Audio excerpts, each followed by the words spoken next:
So the HX Stomp XL by Line 6 is one of the best amp modelers on the market right now, and it is certainly one of the most popular ones. And if you just picked up one or are looking to pick up one, here are my top 10 absolute beginner tips for getting started with the Line 6 HX Stomp XL. Let's get into it.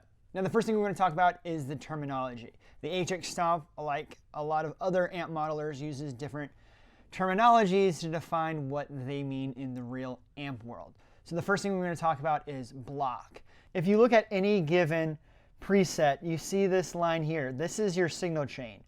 And then you see these boxes in between. That one's compressor, envelope filter. This is what we mean by blocks. The actual individual effects that you can click into and make changes like you would any other Stomp FX. Next, let's talk about models. And what we mean by models, we mean amp modelers, because this is an amp modeler after all. So when we say the word model, we mean the amplifier that it's being modeled after. The Line 6 HX Stomp XL has over 80 guitar amplifiers and over 40 guitar cabinets that you can model after, giving you a limitless number of amount of freedom when it comes to your guitar tone. So next we're going to talk about presets. And if we go over the amp, we hit preset mode, we have 8A, 8B, 8C, 8D. These are all individual presets. You have Jerry Garcia, Super Lead, Crunchy, and Super Clean. So if you look at Jerry Garcia in Stomp mode, you got a Tron, Apparent Overdrive, and a Room Dynamic. And if you go over to Super Lead, you have Compulsive Drive, Tube Drive, LA Studio Compression, Sim Delay, and Spring. As you can tell, they are quite different from one another because they are, in fact, different presets. So when we talk about presets, we're talking about the different individual signal chains that have a unique set of effects and guitar amplifier and cabinets. Next, let's talk about controllers. And what we mean by controllers, we mean these individual knobs. So if you want to go ahead and press into, let's say, this chorus, you see it, speed right here is affected by this controller knob, depth affected by this controller knob, and then pre-delay affected by this controller knob. And you can come over here and change some more things. So these are the controller knobs, and these are the selector knobs. Next, let's talk about send and return. And what we mean by send and return is that you can use this unit in the effects loop of your real tube amplifier or solid state amplifier or another amp modeler. If you want to use this for like only your delays and reverbs, you can send this into the effects in and then send the out into the input of here and use this as an effects loop. And this is what we mean by send and return. And the last thing we were talking about is IRs. IRs is thrown around quite a bit, especially in the amp modeling and digital realm. And essentially that just means impulse responses.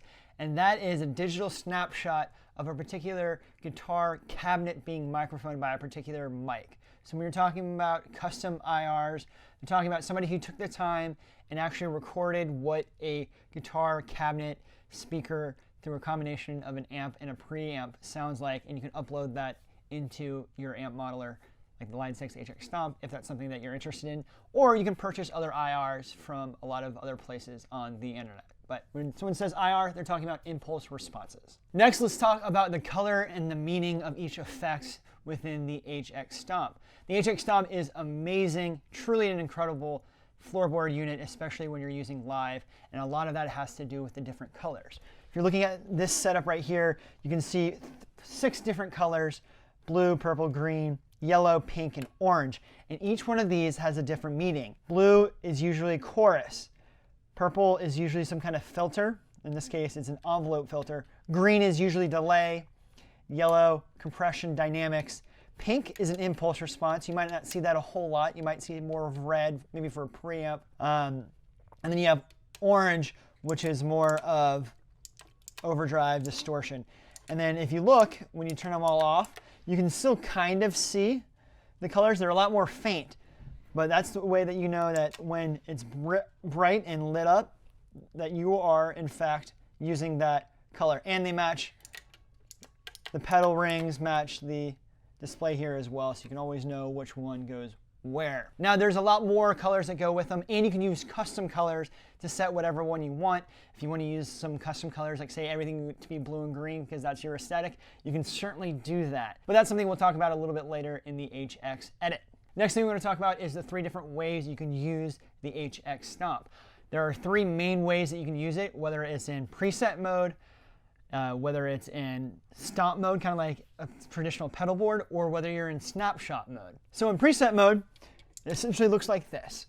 You have bank up, and you have bank down, and you have 4 different banks per each screen here. So if I wanted to go super clean, I'm in super clean. If I wanted to do a little bit of crunchy, I'm in crunchy. And if I wanted to have a distorted sound, I have my distorted sound, and then I usually save D for something, you know, odd. In this case, it's an envelope filter, but you can have like some kind of swirly ambient stuff if that's your jam. Now, if you wanted to use like a traditional pedal board and you only use this as one pedal board, you hit mode, and all of a sudden you can see you're in pedal board mode with each of these buttons representing a different stomp box.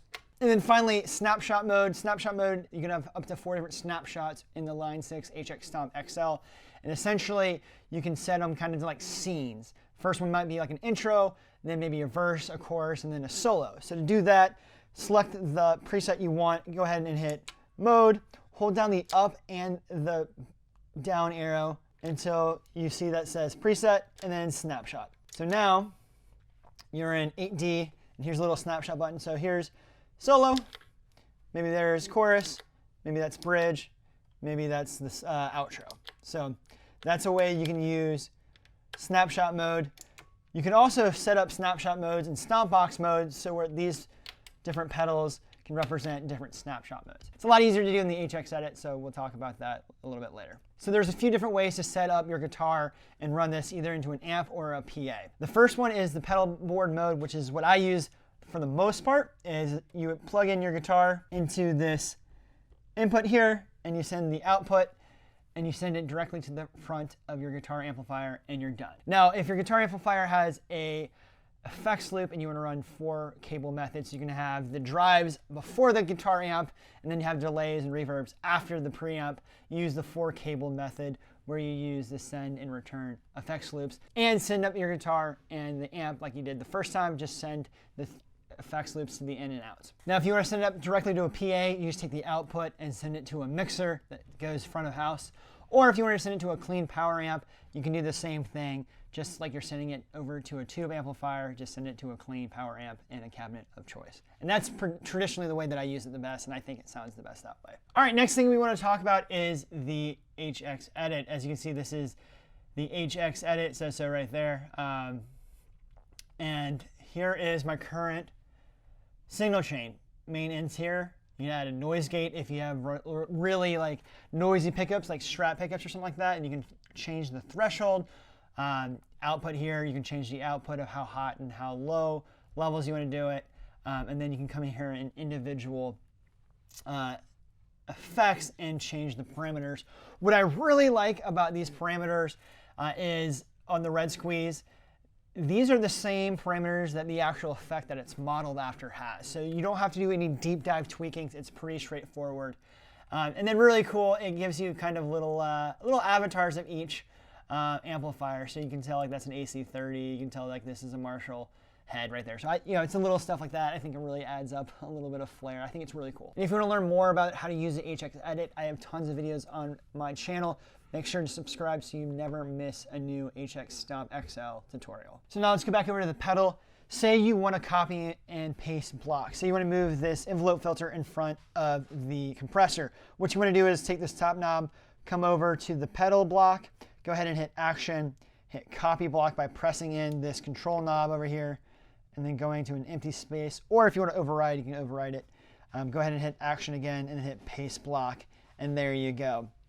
And then to change this over to a like a shunt, a blank spot. So go ahead and hit this bottom knob, hit page left, all until you get to the category page. Come up to the top, hit None, hit Enter, and there you go. That's how you copy and paste. Now, say you're tired of this signal chain and you want to completely start over from scratch.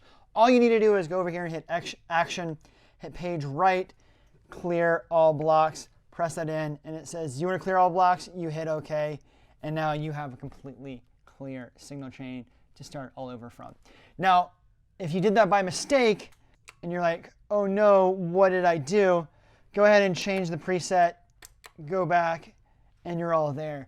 Just make sure you don't hit save before you do that, because if you save it, it'll be completely gone and it'll be gone forever. So, all right, let's talk about tap tempo versus setting a timed tempo for like a delay or something like that. So looking at this right now, we can see we're in the symbol delay and the time is a dotted quarter note.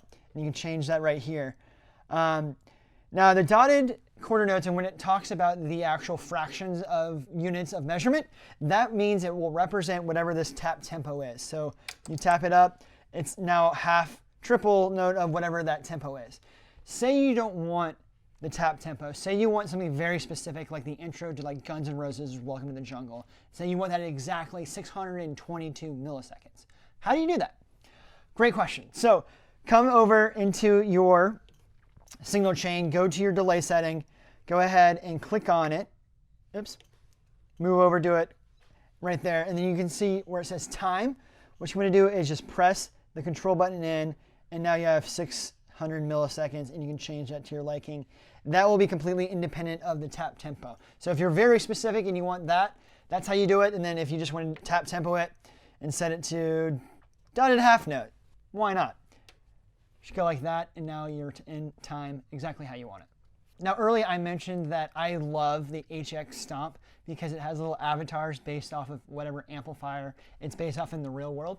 If you're looking to find out what amplifier is based off in the real world, check out this website right here. It's called helixhelp.com/models. There'll be a link in the description box below. But you can tell right here, you can filter by guitar amps. So you're gonna look at distortion. You can see the Kinky Boost is based on an exotic EP booster. You can buy it now on Amazon if you want the real world one. And then you can hit show more details, available parameters, drive, boost, and bright, just like the exotic EP booster in real life. Now what's really cool is if you go over to guitar amps and say you want to go to the Supro Pro, which is based off of the Supro S6616, show more details, and it says wind it up. The S66, it just offers juicy brown overdrive that can sound like a raging stack when mixed within the track. Notable users is Jimmy Page, has admitted to using a Supro amp to record most of the first 2 Led Zeppelin albums, and then it has available parameters that has in the real life. So if you were looking for a particular amp, this website has really cool information and really cool nuggets like that you can dive and nerd out a little bit more, because we're all a bunch of guitar nerds here anyways, aren't we? Now the next tip is that you can add additional foot switches and expression pedals to the HX Stomp and the HX Stomp XL. Now the difference between the two is that the XL has 5 additional foot switches than the normal HX Stomp. But if you find that even 8 isn't enough, you can add external foot switches and expression pedals to control like wahs and volume swells and digital whammy pedals and stuff like that. And if you want to learn how to set those up, check out this video right now by clicking on the screen, and I'll see you over there. And until then, let the music play.